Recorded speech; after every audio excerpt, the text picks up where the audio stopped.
Today I want to make something simple because the last video that I did was very complicated. I made Italian sausages from scratch. So today it's got to be something simple. And I found this restaurant pasta recipe that intrigued me because it pairs the flavor of prosciutto with the flavor of orange. And I got to thinking, well, duck with orange sauce, that's delicious. This could be very good.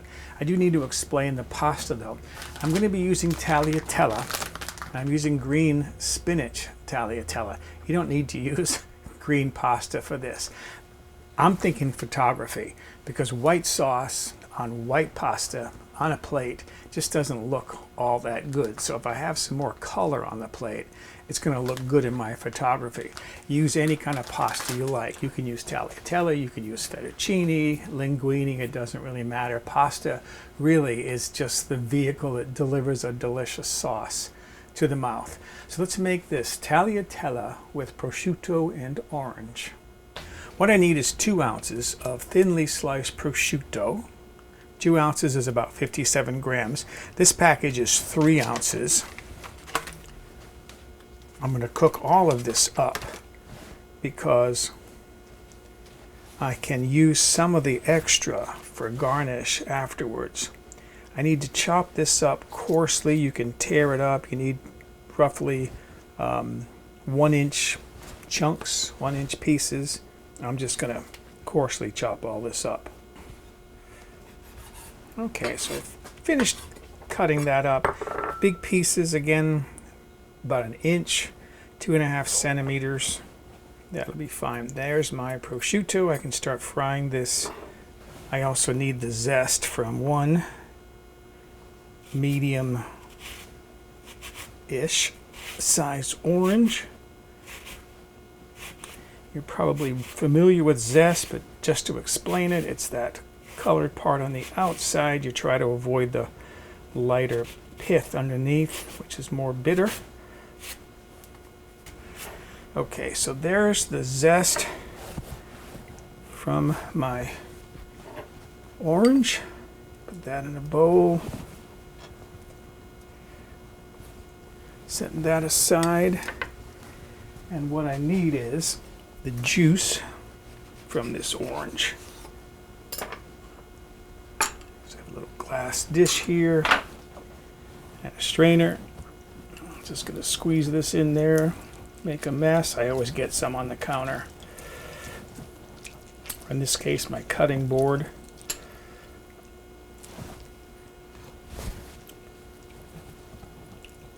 Got a skillet here heating on the stove. I'm going to put in a couple tablespoons of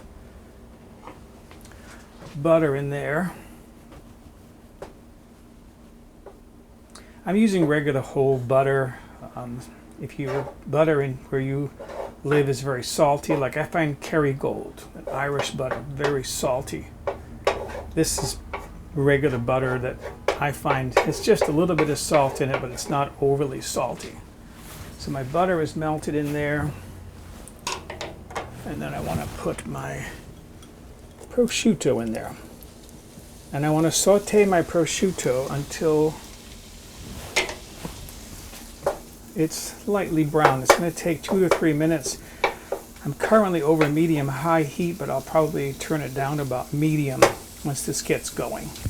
I just turn the heat off under this. It's just starting to brown. Again, this is 3 ounces, but I need 2. So I'm going to take out some of this, maybe 1/3. That's enough. Leave the rest in there. Okay, to this pan now, I'm going to add all the orange juice, half the zest, half-ish, that's good enough. And then this is the interesting part. This is 1/2 cup, which is roughly 120 milliliters of heavy cream. The acid in that juice is probably going to break the sauce, but that's okay because I find that when the sauce breaks like that, the acid breaks it and the curd acts as a thickener. So now I brought my heat back up under this and I'm going to start heating this. Meanwhile, my water is just about coming to the boil. While I'm waiting, I'm going to just garnish this with some black pepper, just a little bit to taste. I'm going to wait until it's done before I test it for salt. My pasta now has been cooking over on the side. So I'm going to strain it into here. You need about 12 ounces of pasta. I'm not using that much because I want just enough to give me a nice plate of pasta for my demonstration. I have all my pasta in there now. And I'm going to bring my heat back up under my sauce. I cooked my pasta. This pasta, the package says cooks in 5 minutes. I cooked it in 4 minutes because I want to cook it 1 minute in this sauce. Okay, so this has been cooking now for another minute. I just turned the heat off on this. Before I add the cheese, I want to taste that for salt. I've got my red-handled tasting spoon here.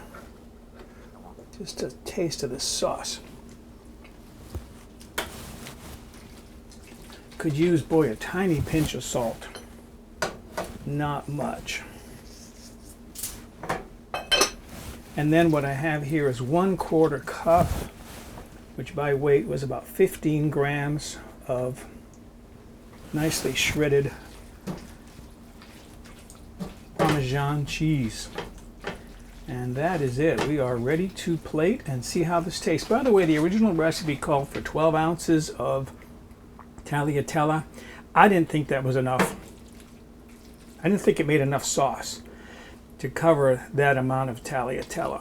So I'm going to cut, when I write the recipe, I'm going to cut that way back. I would say 3 ounces, maybe 4 ounces, and this would be enough to feed, say, 2 people a nice hearty dish of tagliatelle with prosciutto and orange. Maybe it could feed 4 people if this was a side dish and you had something more on the side. All right, I'm ready to plate here. I'm going to put all of this on the plate. See, that darker pasta looks better with that sauce. Get all my sauce on top. Oh, that is looking so good. Oh, that's looking great.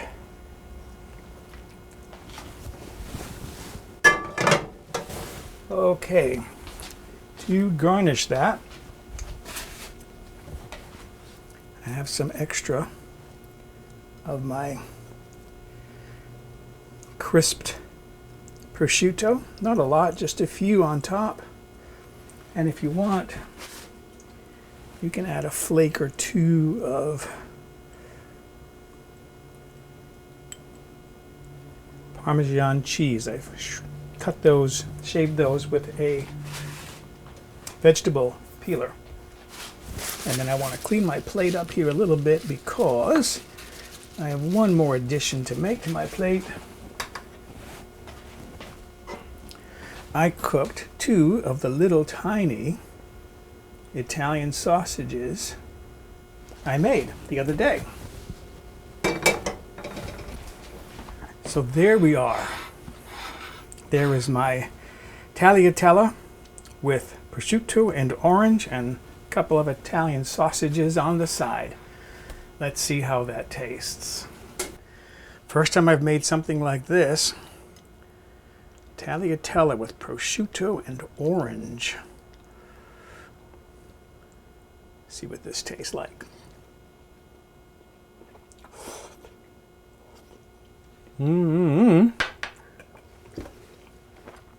Bite my lips.